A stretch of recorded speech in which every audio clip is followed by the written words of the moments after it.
ओम शांति। 30/6/2022 के बाबा के साकार अनमोल धारणा युक्त मधुर महावाक्य हैं, जिनमें बाबा ने कहा है अंदर में कोई भी खामी नहीं होनी चाहिए। चेक करो और अगर कोई खामी है तो निकाल दो, क्योंकि बाबा से जो प्रतिज्ञा की है उस पर हमें अटल रहना है। कहते ना, धरती पर ये धर्म ना छोड़िए। तो केवल पवित्रता ही नहीं, वो तो है ही, पर पवित्रता के साथ साथ जो भी और विकार हैं, बुराइयां हैं, प्लस कमियां कमजोरियां हैं छोटी मोटी, सबको निकाल देना है। पूरी अपनी चेकिंग करनी है। भोजन भी बाबा ने कहा भले बाबा की याद में बना हुआ है, लेकिन जब खाते हैं तो भी बाबा की याद में ही खाना चाहिए, क्योंकि अन्न का मन पर प्रभाव पड़ता है। जैसा अन्न वैसा मन, जैसा पानी वैसी वाणी, जैसी दृष्टि वैसी सृष्टि, जैसी वृत्ति वैसा वातावरण, जैसा संग वैसा रंग। तो इसलिए अन्न का मन पर गलत प्रभाव ना पड़े, मन शक्तिशाली बन जाए। बाबा की याद में बना भोजन बाबा की याद में ही स्वीकार करना चाहिए। मीठे बच्चे बाप से जो प्रतिज्ञा की है उस पर पूरा पूरा चलना है। धरती पर ये धर्म ना छोड़िए, यही है सबसे ऊंची मंजिल। प्रतिज्ञा को भूल उल्टा कर्म किया तो रजिस्टर खराब हो जाएगा। क्वेश्चन है, यात्रा पर हम तीखे जा रहे हैं, उसकी परख अथवा निशानी क्या होगी? आंसर, अगर यात्रा पर तीखे जा रहे होंगे तो बुद्धि में स्वदर्शन चक्र फिरता रहेगा। सदा बाप और वर्षे के सिवाय और कुछ भी याद नहीं होगा। यथार्थ याद माना ही यहाँ का कुछ भी दिखाई ना दे, देखते हुए भी जैसे नहीं देख रहे हैं। वह सब कुछ देखते हुए भी समझेंगे कि ये सब मिट्टी में मिल जाना है, ये महल आदि खलास हो जाना है, ये कुछ भी हमारी राजधानी में न था और न रहेगा। गीत मांझी मेरे किस्मत की। ओम शांति। यह गीत की लाइन वास्तव में रॉन्ग है। बाप कहते हैं, बच्चे मैं आया हूँ तुम्हें ले जाने के लिए। कहाँ ले जाएंगे? मुक्ति और जीवन मुक्ति धाम। जितना ऊंच पद चाहे उतना लो, हमारे ऊपर डिपेंड करता है। जितना पुरुषार्थ तीव्र करेंगे उतना ऊंच पद पाएंगे। हम जितना पुरुषार्थ करें उतना पद पाएं। ऐसी नहीं वह जहाँ चाहे आदि आदि। चाहते तो सभी हैं कि पुरुषार्थ करें, परंतु ड्रामा अनुसार सभी पुरुषार्थ एक जैसा तो नहीं करेंगे। यह तो बच्चे अपने ऊपर आपे ही कृपा करनी है। ज्ञान सागर तो ज्ञान और योग सिखलाने आए हैं, यह है उनकी कृपा। टीचर पढ़ाते हैं, योगी योग सिखलाते हैं, बाकी कम जास्ती सीखना तो उनके ऊपर है। तुम जानते हो कि हम सभी सत्य के संग में बैठे हैं ना, कि झूठ के संग में? सत्य का संग एक ही है, क्योंकि सत्य है ही एक। God is truth, truth he God है। निराकार परमात्मा ही एक सत्य है, उसके संग में हम बैठे हैं। सत्युग की भी स्थापना वही करते हैं और सत्युग में ले जाने के लिए पुरुषार्थ भी करवाते हैं। सच का एक श्लोक भी है कि सच बोलना, सच चलना, तब ही सचखंड में चल सकेंगे। सिख लोग कहते भी हैं सत श्री अकाल। एक ही वो सत्य बाप सबसे श्रेष्ठ है। अकाल मूरत है, उनको कभी काल खाता नहीं। मनुष्यों को तो घड़ी घड़ी काल खाता है, जन्म मरण के चक्कर में आते रहते हैं। तो तुम बच्चे सच्चे सत्संग में बैठे हो। भारत जो अभी झूठ खंड है, उनको सच खंड बनाने वाला एक ही बाप है। देवी देवताएं सभी बच्चे हैं। यहाँ से देवताएं पुण्य आत्मा बनने का वर्षा ले जाते हैं। यहाँ तो झूठ ही झूठ है। गवर्नमेंट जो कसम उठवाती है वह भी झूठ कोर्ट में उठवाती है ना, गीता पर हाथ रख करके कि बोलो जो बोलूँगा सच बोलूँगा, लेकिन बोलते झूठ हैं। तो इसलिए बाबा ने कहा वो भी झूठ। कहते हैं कि हम भगवान की कसम उठाकर सच कहते हैं, परंतु यह कहने से मनुष्यों को डर नहीं रहता। इससे तो कहें कि हम अपने बच्चों की कसम उठवाते हैं। संसार में बच्चों की कसम नहीं उठाएंगे, पति की इनकी उनकी नहीं, डरेंगे कुछ हो ना जाए। भगवान कसम भगवान कसम भगवान कसम, झूठी कस्में उठाते हैं और भगवान की, जबकि परमात्मा सत्य है, सत्यम शिवम सुंदरम। तो बाबा कहते हैं बच्चों की कसम क्यों नहीं उठवाते? तो हिचकेंगे, दुख होगा, क्योंकि समझते हैं भगवान हमको बच्चे देते हैं। तो ईश्वर के नाम पर हम बच्चों का कसम उठाएं, पता नहीं मर जाएं, कैसे उठा सकते हैं, आदि आदि। तो इसमें हिचकेंगे। स्त्री पति का कसम कभी नहीं उठाएगी। पुरुष स्त्री का कसम जल्दी उठा लेंगे, समझेंगे कि एक स्त्री गई तो दूसरी ले लेंगे। मनुष्य मात्र जो भी कसम उठवाते हैं वो सब झूठ है। पहले तो गॉड फादर को समझे ना, नहीं तो फादर बनने का नशा नहीं चढ़ता। तुम बच्चे तो जानते हो सत श्री अकाल उस फादर को कहा जाता है। उस सत का नाम है शिव। अगर सिर्फ रुद्र कहेंगे तो मूंज पड़ेंगे। समझाने में कहना पड़ता है। गीता में भी रुद्र ज्ञान यज्ञ है, ये लिखा हुआ है, जिससे विनाश ज्वाला प्रज्वलित हुई। वह भी यहाँ की ही बात है। कृष्ण के यज्ञ का नाम नहीं है, कृष्ण यज्ञ नहीं कहा जाता, अविनाशी रुद्र ज्ञान यज्ञ कहा जाता है, क्योंकि शिव बाबा का एक नाम रुद्र भी है। दोनों को मिक्सचर कर दिया है। समझाया गया है कि सत्युग त्रेता में कोई यज्ञ होता नहीं, यज्ञ होता ही है एक ज्ञान का, बाकी सब मटेरियल यज्ञ हैं।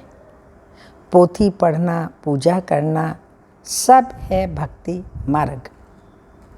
ज्ञान तो एक ही है जो सत्य परमात्मा देते हैं। मनुष्य सभी ईश्वर के लिए भी झूठ बोलते हैं, इसलिए ही भारत कंगाल हुआ ना। इन जैसा बड़े से बड़ा झूठ कोई है ही नहीं। यह नाटक तो बना हुआ है, इसका एक ही नाम है भूल भुलैया, अर्थात बाप को भूल जाने से भटकना। फिर बाप आकर भटकना छुड़ा देते हैं। ये ड्रामा में हार और जीत का खेल है। हार खाने में आधा कल्प लगता है, एकदम पूरा मिट्टी में मिल जाते हैं। फिर आधा कल्प हमारी जीत रहती है।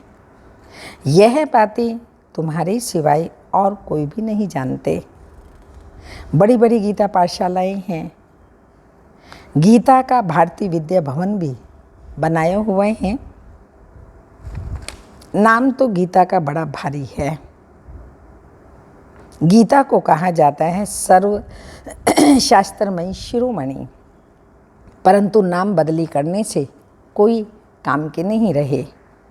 गीता का नाम तो बहुत चला आता है, तो बाप कहते हैं गीता का भगवान मैं हूँ, ना कि श्री कृष्ण। अभी है संगम। बाप रचयिता हैं। जब स्वर्ग रचते हैं तब तो राधे कृष्ण व लक्ष्मी नारायण आए, तो बाप आकर स्वर्ग का मालिक हमको ही बनाते हैं, जगदम्बा और जगत पिता द्वारा। राजयोग तो भगवान के सिवाय कोई सिखला न सके। जगदम्बा बहुत नामी ग्रामी हैं। कलश भी शिव बाबा जब आते हैं तो कलश भी जगदम्बा पर ही रखते हैं। लक्ष्मी नारायण व राधे कृष्ण तो यहाँ अब है नहीं। कृष्ण के साथ भी तो राधे होनी चाहिए। गीता में राधे का कुछ भी वर्णन है ही नहीं। भागवत में है तो बाप कहते हैं कि जो राधे कृष्ण थे वह अब 84वें अंतिम जन्म में हैं। मैं उन्हों को और उनकी राजधानी को भी जगा रहा हूँ, जो सब सत्युग त्रेता एंड तक आएंगे।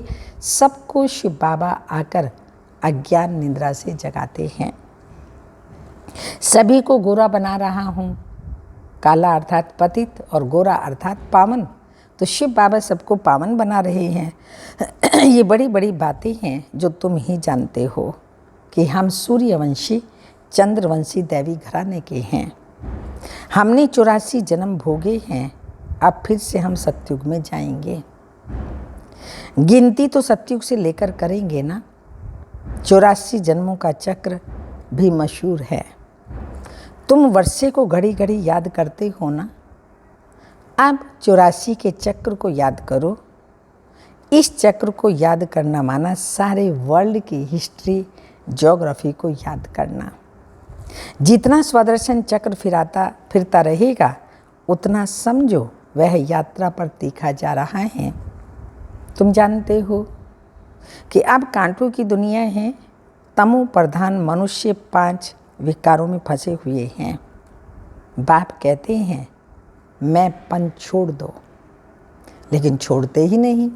सारा दिन मैं मेरा मेरा मेरा मेरा करते रहते हैं। इतनी बेहद की राजाई मिलती है तो भी कहते हैं ख्याल करेंगे। क्या यह विकार इतना प्यारे लगते हैं जो कहते हो कि छोड़ने के लिए ख्याल करेंगे? अरे अभी तो प्रतिज्ञा करो तो बाप से मदद मिलेगी। जरूर इतना है कि प्रतिज्ञा कर फिर कुल कलंकित नहीं बनना है। बाबा से एक बार प्रतिज्ञा कर ली। सोचो किससे प्रतिज्ञा की? भगवान से। तो कोई भी फिर ऐसा कर्म नहीं करना जो बाप का नाम बदनाम हो और हम कुल कलंकित कहलाएं। धरती पर ये धर्म न छोड़िए, बड़ी कड़ी मंजिल है। बाप तो पूरी कोशिश करेंगे ना, लूज नहीं छोड़ेंगे। बाबा तो कहेंगे ऐसे थोड़ी लूज छोड़ देंगे। अच्छा एक बार माफ़ कर देंगे, अगर फिर किया तो मर पड़ेंगे। इसमें रजिस्टर खराब होता है। ये विकार पॉइजन है और ज्ञान है अमृत। जिससे मनुष्य से देवता बनते हैं तो वह कुसंग है। सिख लोग सत श्री अकाल कहकर बड़ी धूम मचाते हैं, क्योंकि सत श्री अकाल ने सबका उद्धार किया है, परंतु उनको भूल गए हैं। भूलना भी ड्रामा में है। जैन धर्म वालों का बड़ा कड़ा संन्यास है। पाप जानते हैं मैं तुमको सहज राज योग सिखलाता हूँ। बाप कोई कष्ट नहीं देते। भल एरोप्लेन में जाओ, मोटरों में घूमो फिरो, परंतु खान पान की जितना हो सके परहेज रखना है। भोजन पर दृष्टि देकर फिर खाना है, लेकिन बच्चे भूल जाते हैं। इसमें तो बाप को व साजन को खुशी से याद करना है। साजन हम आपकी याद में आपके साथ भोजन खाते हैं। आपको अपना शरीर तो है ही नहीं। हम आपको याद कर खाएंगे और आप भाषण लेते रहना। ऐसे याद करते करते आदत पड़ जाएगी और खुशी का पारा चढ़ता रहेगा। ज्ञान की धारणा भी होती जाएगी। कुछ खामी है तो धारणा कम भी हो गई। उनका तीर जोर से नहीं लगेगा। बाप से योग माना देखते हुए भी ये समझना, बाबा से योग रखा हुआ है हमने, लेकिन देखते हुए सब कुछ ये समझना कि ये अच्छे अच्छे महल भी मिट्टी में मिल जाएंगे। यह हमारी राजधानी में नहीं थे, तब तो हमारी राजधानी स्थापन हो रही है। हाँ? अगर यही होती राजधानी तो फिर से बाबा क्यों स्थापन करता? ये पुरानी है, सब मिट्टी में मिल जाएंगे। तो अब तो हमारी राजधानी स्थापन हो रही है, उसमें ये कुछ नहीं होगा। नई दुनिया होगी। ये पुरानी झाड़ आदि कुछ भी नहीं होंगे। वहाँ सब फर्स्ट क्लास चीज़ें होंगी। इतने जानवर आदि ये सब खलास हो जाएंगे। वहाँ बीमारियाँ आदि भी कुछ नहीं होंगी। ये सब बाद में निकलती हैं। सतयुग माना ही स्वर्ग। यहाँ तो हर चीज़ दुख देने वाली है। इस समय सबकी आसुरी मत है। गवर्नमेंट भी चाहती है कि ऐसी एजुकेशन हो जिससे बच्चे चंचल ना हों। अभी तो बहुत चंचलता हो गई है, पिकेटिंग करना, भूख हड़ताल आदि ये सब हो रहा है। ये सब किसने सिखाया? खुद का सिखाया हुआ ही खुद के सामने आता है। तो बाप कहते हैं बच्चे शांति में रहो। झांझ आदि बजाना, रड़ियाँ मारना, यह सब भक्ति की निशानियाँ हैं। तुम साधना तो जन्म जन्मांतर से करते आए हो, साधना नाम चला आता है, परंतु सदगति तो किसी की होती ही नहीं। तुम्हारे पास चित्र आदि भर लिटरेचर भी ना हो तो भी मंदिरों में जाकर समझा सकते हो। यह लक्ष्मीनारायण पहले स्वर्ग के मालिक थे ना, उन्हों को जरूर स्वर्ग के रचयिता से वर्षा मिला होगा। स्वर्ग का रचयिता तो है ही परम पिता परमात्मा, जो ही समझाते हैं। मंदिर बनाने वाले ये नहीं जानते हैं। तुम बच्चे समझाएंगे तो उन्हों को परम पिता परमात्मा से वर्षा मिला है, जरूर कलयुग के अंत में ही मिला होगा। गीता में राजयोग की बात है, जरूर संगम पर ही राजयोग सीखे होंगे और सीखे होंगे परमपिता परमात्मा से, ना कि श्री कृष्ण रचना से। रचयिता तो एक बाप ही है, जिसको ही हेवनली गॉड फादर कहते हैं। जो अच्छे विशाल बुद्धि हैं वह अच्छी रीति समझते भी हैं और धारणा भी करते हैं। छोटी छोटी बच्चियां बड़े आदमी से बैठ बात करें, चित्रों पर समझाएं, इन्हों को रचने वाला कौन? भल कॉमन चित्र भी हों वह ना भी हों, बच्चियां तोतली भाषा में समझा सकती हैं। छोटी छोटी बच्चियां अगर होशियार हो जाएं तो कहेंगे बलिहारी एक बाप की है। जिसने इनको ऐसा होशियार बनाया है, बच्ची कहेगी मैं जानती हूँ तब तो सुनाती हूँ ना। बेहद का बाप अब राजयोग सिखला रहे हैं। बाप कहते हैं अपने को आत्मा समझो, कोई भी देधारी को गुरु मत समझो। एक सतगुरु तारे बाकी सब डुबोने वाले हैं। ऐसे टिकलू टिकलू करें तो नाम वाला हो जाए। कन्याओं द्वारा ही ज्ञान बाण मारे, ये दिखाया है ना। ऐसे भी नहीं कि सभी समझ जाएंगे, जो अपने धर्म के होंगे वह जल्दी समझ जाएंगे। वानप्रस्थ वालों को व जो मंदिर बनाते हैं उनको जाकर समझाना उठाना चाहिए। हम आपको शिव बाबा की बायोग्राफी बताते हैं। 2 नंबर ब्रह्मा विष्णु शंकर। हम आपको वर्ल्ड की हिस्ट्री ज्योग्राफी समझाते हैं कि मनुष्य कैसे 84 जन्म लेते हैं। ये 84 का चक्र है। ब्रह्मा सरस्वती सभी की कहानी बैठ बताएं, ये तुम बच्चों के सिवाय कोई समझा न सके। आओ तो तुमको बताए लक्ष्मी नारायण ने राज्य कैसे पाया, फिर कैसे गंवाया। अच्छा, यह भी नहीं समझते हो, पहले तो समझाओ। लेकिन ये भी नहीं समझते तो सिर्फ मनमना भाव हो जाओ। ऐसे ऐसे बच्चों को जा कर के सर्विस करनी चाहिए। अच्छा, मीठे मीठे सिक्की लदे बच्चों प्रति माता पिता बाप दादा का याद प्यार। Good morning, diamond morning. रूहानी बाप की रूहानी बच्चों को नमस्ते। हम रूहानी बच्चों की रूहानी माता पिता बाप दादा की याद प्यार। गुड मॉर्निंग, डायमंड मॉर्निंग, ओम नमस्ते। धारणा के लिए मुख्य सार हैं, अंदर में कोई भी खामी है तो उसे चेक कर निकाल देना है। चेकिंग करो और उसी टाइम उसको निकाल दो। बाप से जो प्रतिज्ञा की है उस पर अटल रहना है। सेकंड पॉइंट है, भोजन बहुत शुद्धि से दृष्टि देकर स्वीकार करना है। बाप अथवा साजन की याद में खुशी खुशी भोजन खाना है। वरदान में सर्व खजानों के अधिकारी बन स्वयं को भरपूर अनुभव करने वाले मास्टर दाता भव। कहा जाता है 1-2 हजार पाओ, विनाशी खजाना देने से कम होता है, अविनाशी खजाना देने से बढ़ता है। लेकिन दे वही सकता है जो स्वयं भरपूर है। तो मास्टर दाता अर्थात स्वयं भरपूर व संपन्न रहने वाले, मास्टर दाता अर्थात स्वयं भरपूर व संपन्न रहने वाले, उन्हें नशा रहता है बाप का खजाना मेरा खजाना है। जिनकी याद सच्ची है उन्हें सर्व प्राप्तियां स्वतः ही होती हैं। मांगने व फरियाद करने की आवश्यकता नहीं। स्लोगन, अपनी स्थिति अचल अडोल बनाओ, स्थिति अचल अडोल बनाओ, तब अंतिम विनाश का सीन देख सकेंगे।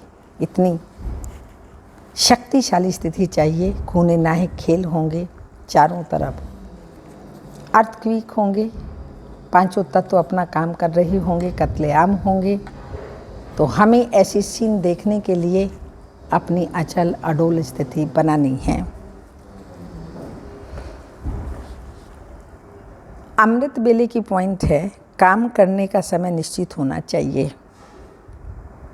कई समझते हैं रात को जागकर काम करो तो अच्छा काम होता है, लेकिन बुद्धि तो थक जाती है ना।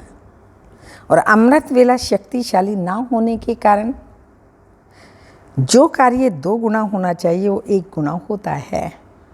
इसलिए टाइम की लिमिट होनी चाहिए। फिर सवेरे उठकर फ्रेश बुद्धि से पढ़ाई पढ़नी है। काम करने की लिमिट होनी चाहिए। ऐसे तो बाप दादा बच्चों का उमंग देख खुश भी होते हैं, लेकिन फिर भी हद तो देनी पड़ेगी ना। सदा बुद्धि फ्रेश रहे, और फ्रेश बुद्धि से जो काम होगा वो 1 घंटे में 2 घंटे का काम कर सकते हैं।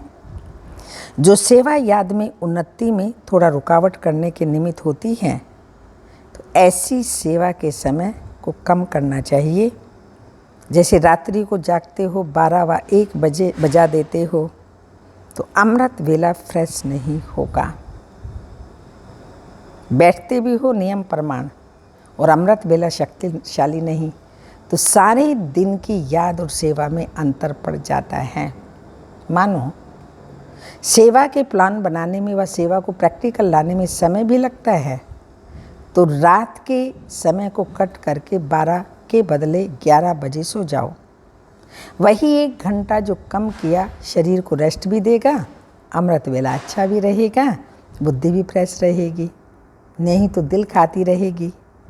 सेवा तो कर रहे हैं, लेकिन याद का चार्ट जितना होना चाहिए उतना नहीं है।